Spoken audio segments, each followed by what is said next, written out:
Hello guys, welcome to the comrade learning lab. Comrade learning lab में आपका स्वागत है। आज ये हमारे लेक्चर 6 का पार्ट 2 है, जिसमें हम देखेंगे कि function in C plus plus. पहले लेक्चर में मैंने देखा function in C plus plus, function क्या होते हैं। आज हम देखते हैं फंक्शन से आगे। तो आज का हमारा ऑब्जेक्टिव है advantages and disadvantages of function, inline function and sample program के जरिए हम देखेंगे इनलाइन फंक्शन कैसे बनता है। ठीक है, एडवांटेजेस ऑफ फंक्शन में क्या एडवांटेजेस है फंक्शन बनाने के, तो उसमें हम देखेंगे कि ये reduce the size of program, हमारे प्रोग्राम की साइज को ये रिड्यूस करता है और मेमोरी को सेव करता है। ठीक है, पहला एडवांटेज। दूसरा है कि function help in code modularity, which means that the entire code is divided into separate blocks. Modularity एक कंसेप्ट है जो हमारे एंटायर कोड को सेपरेट ब्लॉक्स में डिवाइड करता है। Avoid rewriting of same code को अवॉइड करता है दोबारा लिखने से।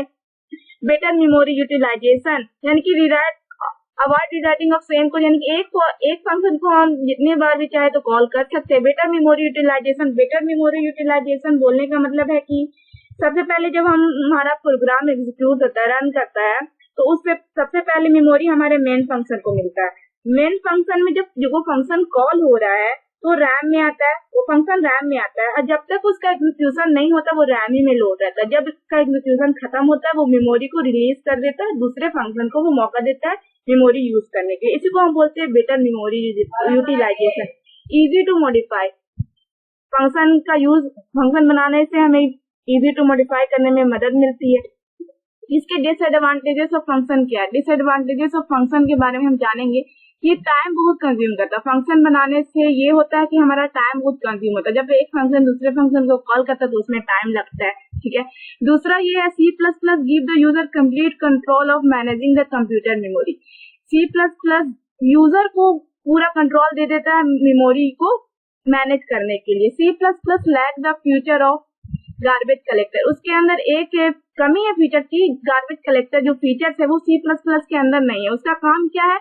गार्बेज कलेक्टर जो फीचर है automatically filter out necessary data, यानी कि हमारे अननेसेसरी जो डेटा है उसको ऑटोमेटिक वो हटा देते हैं। लेकिन सी प्लस प्लस में ये फीचर्स ना होने के कारण हमारे अननेसेसरी डेटा भी मेमोरी की यूटिलाइज कर लेते हैं, जिससे हमारा मेमोरी ज्यादा ऑक्यूपाई हो जाता है।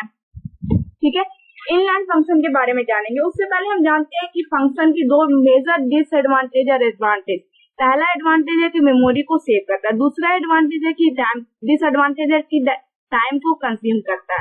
तो टाइम को कंज्यूम करता है। अगर हम बड़े फंक्शन बना रहे हैं, हमारा फंक्शन का साइज बड़ा है, तो उसके लिए फंक्शन बनाना, हमारे प्रोग्राम का साइज बड़ा, तो फंक्शन बनाना इजीली है। फंक्शन बना लीजिए, उसकी वजह से हमारा मेमोरी तो सेव हो जाएगा। उसमें मैटर नहीं है कि हमारा टाइम कितना कंज्यूम हो रहा है, मेमोरी सेव हो रहा है। लेकिन अगर वही चीज आप छोटे फंक्शन का साइज छोटा है और आप फंक्शन बना रहे हैं, तो इससे टाइम तो लगेगा ही लगेगा, मेमोरी भी उतना सेफ नहीं हो पाएगा। इसलिए सी प्लस प्लस एक फ्यूचर प्रोवाइड करता है हम लोग को इनलाइन फंक्शन का enhancement design speed up program, which means reduce the function grow in size to eliminate the cost of call the small function. C++ proposes a new feature called inline function.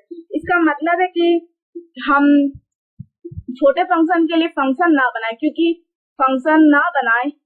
क्योंकि हमारा function बनाएंगे तो हमारा memory वगैरह तो बचेगा नहीं उतना जितना टाइम कंज्यूम ले लेगा। लेकिन वो छोटे फंक्शन का कोड हम डायरेक्ट मेमोरी में, डायरेक्ट मेन के ही ब्लॉक में लिख दे, तो मेन के ब्लॉक में अगर लिखेंगे और फंक्शन नहीं बनाएंगे तो इससे हमें फंक्शन की जो भी बेनिफिट्स है, यानी कि easy to modify, easy to debug, ये सब बेनिफिट्स नहीं मिलेगी। तो इसका मतलब है कि हम छोटे फंक्शन बनाए ही नहीं, या फिर बनाए तो मेन की बॉडी में बनाए, तो इससे क्या होगा, मेन की जो बेनिफिट्स है वो तो हमें मिलेगी नहीं।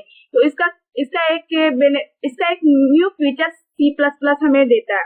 उसके लिए देता है इनलाइन। इनलाइन एक कीवर्ड है जिसकी वजह से हम अपने आप में हम अपने कोडिंग में फंक्शन तो बनाते हैं इनलाइन की मदद से, लेकिन वो हमें दिखता है कि वो फंक्शन है, लेकिन वो कंपाइलर उसे फंक्शन ना समझते, वो इनलाइन फंक्शन समझता है। उसके नजर में वो नॉर्मली फंक्शन नहीं, वो एक इनलाइन फंक्शन है, जिसको वो क्या करता है, उसकी नंबर ऑफ लाइन की कोडिंग को वो एक लाइन में रिप्लेस कर देता है, कोरस्पॉन्डिंग फंक्शन कोड कर देता है, रिप्लेस कर देता है वो लाइन को। जो काम हम कर रहे थे मेन के बॉडी में, वो डायरेक्ट कंपाइलर कर देता है। ठीक है, inline is a request not a command. ठीक है, एक रिक्वेस्ट है, ये कमांड नहीं है। ठीक है, to use this feature you must take at least one of two action. जब हम फंक्शन को डिक्लेरेशन करते हैं तो इनलाइन की जरूरत है, डिफिनेशन अगर फंक्शन की करते हैं तो कीवर्ड इनलाइन की जरूरत होती है। The compiler does not have to honor your request to make function inline। अगर हम फंक्शन इनलाइन बना रहे हैं तो वो कंपाइलर को कैसे पता चलेगा कि ये फंक्शन इनलाइन है या नहीं है? उसके लिए कंपाइलर के पास कुछ प्रोटोकॉल है जिससे वो समझेगा कि ये फंक्शन इनलाइन है या नहीं है। हम अगर इनलाइन फंक्शन बना दिया, वो कंपाइलर समझ रही है फंक्शन इनलाइन बनाने लायक नहीं है, फिर भी यूजर प्रोग्रामर इनलाइन बना दे तो उसको वो इनलाइन में नहीं कन्वर्ट करता है। और कौन से ऐसे फंक्शन है जिसको कंपाइलर इनलाइन में कन्वर्ट नहीं कर सकता है, ये क्वेश्चन अराइज होता है। तो उसके लिए जब हम फंक्शन बनाते हैं वो function containing loop, switch, go to. Loop एक ब्रांचिंग स्टेटमेंट है, स्विच और गो टू एक जंपिंग स्टेटमेंट, यानी कि हमारे जिस फंक्शन में लूप रहे, स्विच रहे, गो टू रहे, वैसे फंक्शन को कंपाइलर इनलाइन नहीं बताता है कि ये इनलाइन फंक्शन नहीं है। फंक्शन विथ रिकर्सन, जो फंक्शन रिकर्सन है वो भी कंपाइलर की नजर में इनलाइन नहीं, चाहे हम बनाए या ना बनाए इनलाइन, वो कंपाइलर की नजर में इनलाइन नहीं है। अगर हम उसको इनलाइन बना भी देंगे तो कंपाइलर उसको एक लाइन में रिप्लेस नहीं करेगा। इन लाइन का मतलब नाम ही सो रहा है, inline, one line, inline, line में वो कंपोज कर देगा। It might decide the function is too large और notice that it's call itself. Recursion function बोले तो ये कॉल करता है इटसेल्फ को।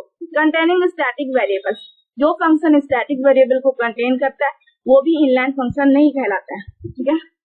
Static variable means it is a variable that has been allocated statically, meaning that its lifetime is the entire run of the program, ठीक है। ये हमारा सैंपल प्रोग्राम है जिसमें हम हैज इंक्लूड IOStream का यूज करें क्योंकि हमें सी और ऑब्जेक्ट्स की यूज करने और उसकी डिफिनेशन IOStream ही में है। इनलाइन कीवर्ड है, इसके मदद से हम फंक्शन बना रहे हैं। Inline double return type square हमारे फंक्शन का नाम है जिसमें हम एक सिंगल आर्गुमेंट पास करें डबल एक्स, फिर हम रिटर्न करा रहे हैं। यहीं पे हम फंक्शन की डिफिनेशन कर ले रहे हैं। इसको हम C++ बॉटम अप अप्रोच को फॉलो करता है। इसका मतलब है कि हमारे फंक्शन की डिफिनेशन ऊपर रहेगी, डिफिनेशन और नीचे मेंस रहेगा, यानी कि फंक्शन ऊपर, जो फंक्शन यूजर डिफाइन बना रहा है वो ऊपर है, मेन की बॉडी नीचे। Bottom up approach, C++ always support bottom up approach, C support always top down approach, okay.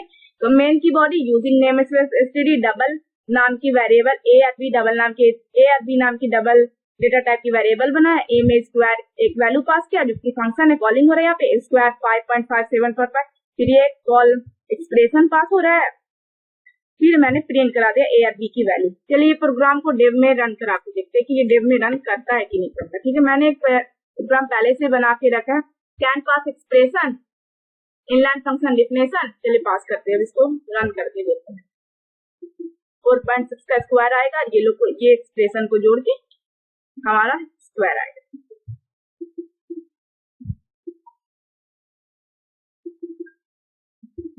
My run is correctly correct, यानी कि हमारा कोड सही चल गया।